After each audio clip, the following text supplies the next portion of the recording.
फरीदाबाद शहर में इन दिनों क्राइम का ठीक ठाक बोलबाला है। शहर में छीना झपटी, चोरी, लूटमार, मर्डर जैसे मामले बहुत आम हो चले हैं। कानून व्यवस्था को बनाए रखना पुलिस प्रशासन का काम है और अगर यह व्यवस्था बिगड़ती है तो इसके लिए जिम्मेदारी पुलिस की ही होती है।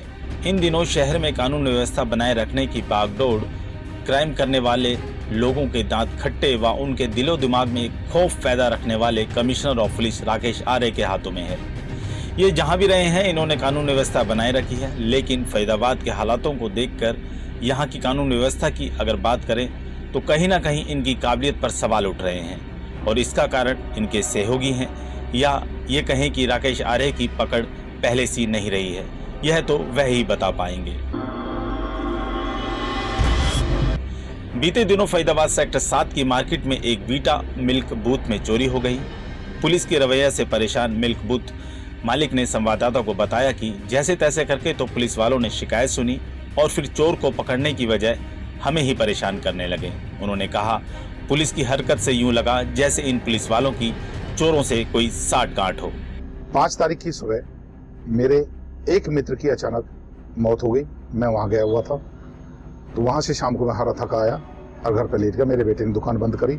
सुबह आके देखा तो मैंने देखा कि मेरे डेयरी की जो है कुंडी लोहे की जो है करीब 1.5 फुट मोटी जो है काट दी गई और काट के ताला बाहर फेंक दिया और मेरी दुकान में से डेयरी में से जो है चोरी करी। चोरी में मेरा लगभग 14 किलो घी, 3 किलो मक्खन, पनीर और फ्लेवर्ड मिल्क, दूध और लगभग 2000 रुपये के करीब कैश मेरा सामान गया है।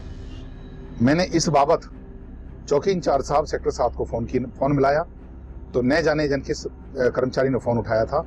उन्होंने आने के बजाय मुझे बताया कि आप चौकी में आ जाओ और एप्लीकेशन दे दो और वहां की फोटो खींच लो, लेकिन कोई भी बंदा यहाँ पर नहीं आया। मैंने अपने जैसे भी मुझसे फोटो खींचे, मैंने फोटो खींचे, फिर मैंने जो है 100 नंबर पर डायल किया, जहां से मुझे लिंक मिलते चले गए और 112 नंबर पर जब जाके मैंने अपनी रिपोर्ट दर्ज कराई।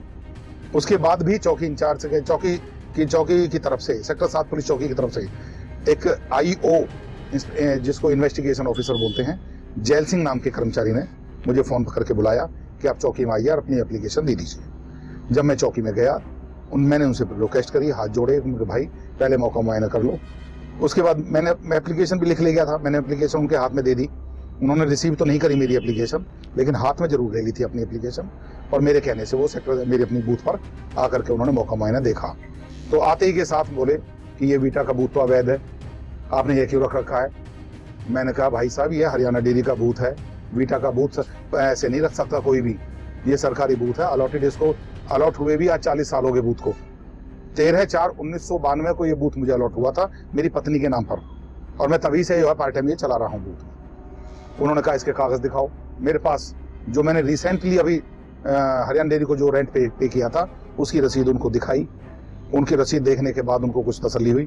फिर बोले घी की रसीद दिखाओ, मक्खन की दिखाओ, फ्लेवर्ड मिल्क की दिखाओ। मेरे को उन्होंने जो है टॉर्चर एक प्रकार से करना शुरू कर दिया। उसके बाद जो है चौकी इंचार्ज साहब आए, जिनका नाम उन्होंने मुझे सुरेंद्र मलिक बताया। सुरेंद्र मलिक साहब आकर के बोले कि यहाँ कोई कैमरा है। मैंने कहा जी नहीं है। बोले ये आपकी गलती है। फिर आपकी रेहड़ी पटरी वाले जो सामने लगे हैं उनका भी एक पनवाड़ी का एक खोखा भी उस दिन टूटा था, उसको देखने चले गए। फिर बोले कि ये यहाँ क्यों बैठे हैं। मैं कहा जी मुझे क्या पता क्यों बैठे, ये निगम से पूछो या हुड्डा से पूछो। तो उन्होंने कहा ये अवैध है, इनको उठाओ। उन्होंने मेरी कंप्लेंट पर कार्रवाई करने के बजाय कि इसको दूसरी तरफ मोड़ना चालू कर दिया और मुझसे उल्टे सीधे ये बिल्लाओ, ये करो, ये करो, ये करो, इस तरीके की बातें मेरे साथ करने लगे। मैं परेशान सा हो गया। पहले ही मौत में से आया था और ज्यादा परेशान होने लग गया। पुलिस को घटनास्थल पर CCTV फुटेज मिले हैं जिसमें एक सेंट्रो कार से आए कुछ लोगों ने चोरी की घटना को अंजाम दिया। फुटेज मिलने के बावजूद भी पुलिस SHO ने पीड़ित को यह सलाह दे डाली कि चोरी की शिकायत करके कोई फायदा नहीं होगा, क्यों बेवजह परेशान हो रहे हो। उसके बाद उन्होंने SHO साहब को बुलवा लिया। तब तक उन्होंने जाकर के किसी गर्ग नाम के बंदे का कैमरा चेक किया तो उन्होंने पाया कि एक सेंट्रो कार आई थी और सेंट्रो कार में बैठ करके आए जिन्होंने ये कांड किया है, लेकिन सेंट्रो कार का नंबर उनको नहीं मिला है। फिर उन्होंने मुझे बरगलाने की कोशिश करी कि भाई ऐसा है, आप जानती हो कि ये कोई कार्रवाई तो होगी नहीं, इसका कुछ मिलना नहीं है, आप परेशान हो जाओगे, आप ऐसा हो जाओगे। उम्र की तकाजा है, 60 साल की उम्र मेरी हो रही है जनाब। बीमार वैसे रहता हूँ, डायबिटिक पेशेंट भी हूँ, अर्थराइटिक्स भी है, थायराइड भी है, परेशानियों से मैं जूझ रहा हूँ, मैं पहले ही परेशान हूँ। मैं परेशान होकर के उन्होंने मुझसे जो है मेरी इस मौके का फायदा उठाया और मुझसे मेरी एप्लीकेशन क्लोज करा दिया और ये मेरे साथ घटना घटी है। मैंने इसकी जो है सूचना 112 पर भी दर्ज करवाई है, लेकिन कोई कार्रवाई नहीं, पुलिस ने कोई कार्रवाई नहीं करी। रात को कोई गश्त हमारे यहाँ होती नहीं है, जो गश्त कर्मचारी करते थे उन सब का जो है सीपी साहब ने यहाँ से ट्रांसफर कर दिया। आज कोई गश्त नहीं होती है, ना कोई कर्मचारी मार्केट में घूमता दिखता है और उल जलूल बातें हमारे साथ होती हैं। पीड़ित द्वारा दी गई जानकारी से लगता है कि शायद चोरों को भी अपनी चोरी की सफलता पर उतनी उम्मीद नहीं होती होगी जितनी कि पुलिस को अपने नाकारापन पर भरोसा है। शहर में चोरी की शिकायत न लिखने का यह कोई पहला मामला नहीं है।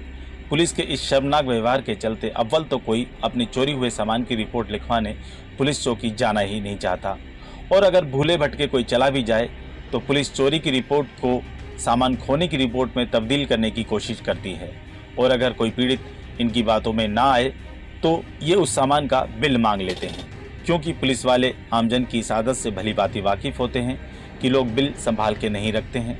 ना बिल होगा ना शिकायत लिखी जाएगी।